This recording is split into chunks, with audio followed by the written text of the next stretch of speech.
Okay, let's get into this. Today, we're diving into, well, a really fascinating idea. It takes trading charts, usually seen as super technical, right? Right, very data-driven. And it looks at them through a completely different lens, art. We found this great article that uses this elegant metaphor, and honestly, the insights go way beyond just trading. Yeah, what's really interesting is how the source connects it all back to mastery. It argues that understanding mastery, in markets or anywhere else, means looking at the intent behind what someone does. A bit like appreciating a painting, really. So our mission here in this deep dive is basically to unpack this chart as art idea. We want to pull out those key nuggets about mastery, clarity, intent, things you can actually apply to understanding almost any complex information you run into. Exactly.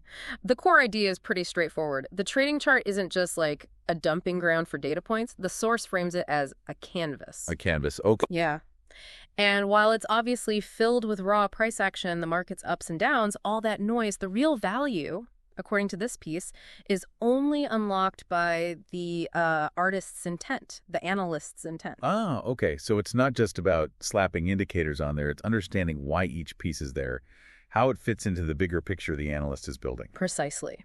And the article draws a sharp contrast between the novice and the master. The novice, well, they see the chart as just a receptacle, right? So they tend to just splatter paint. Splatter paint, meaning? Meaning adding random lines, maybe impulsive indicators, those empty strokes. But the master, they practice curation. They use intentional strokes. Intentional strokes. Yeah. Like specific support and resistance lines, or maybe focusing on volume. Exactly. Strategic moves. They see the chart less as a receptacle and more like a conversation. A conversation. That's interesting. What does that imply?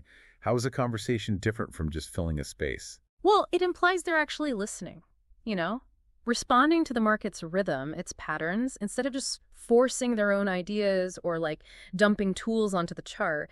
Each intentional mark is a response. Right, a response to what the price is actually doing. Mm-hmm. Okay, so that brings us to the analysis tools. Mm-hmm. Fibonacci, moving averages, Elliott wave, that sort of thing. The article calls these brush strokes. How does the artist use them differently? Yeah, brush strokes. And the key is they have to serve a greater purpose.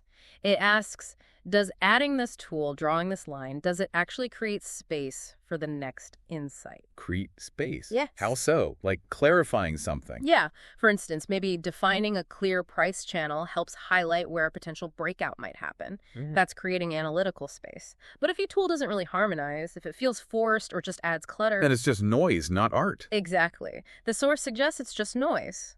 Great analysis should kind of flow organically, like it emerges naturally from the price action itself. And this isn't just dry technical stuff, the article says. It has emotional resonance, making the chart breathe.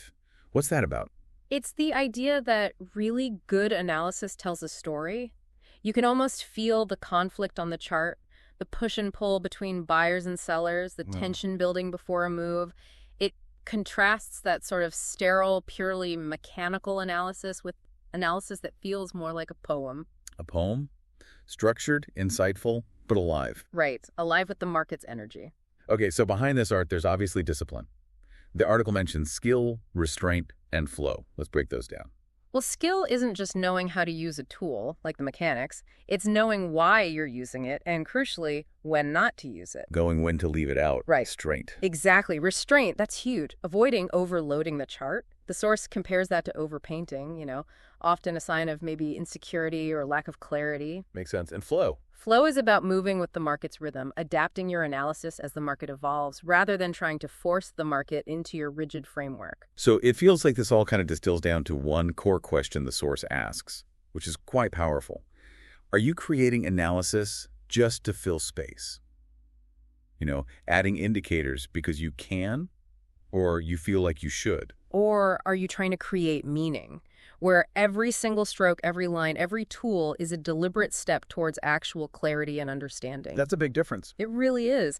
And if you take a step back, this whole framework, it's incredibly useful way beyond trading charts.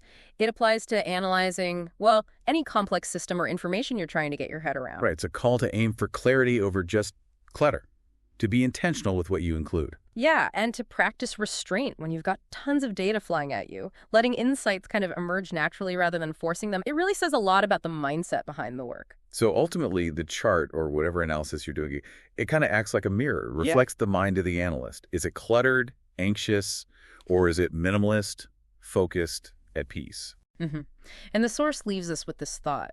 Mastery isn't really about rushing or just filling up the page. It's more about aligning your whole process with patience, with a sense of inevitability, almost like how nature works. So the final question for you listening is, what does your canvas reveal about how you approach complexity? Something to think about.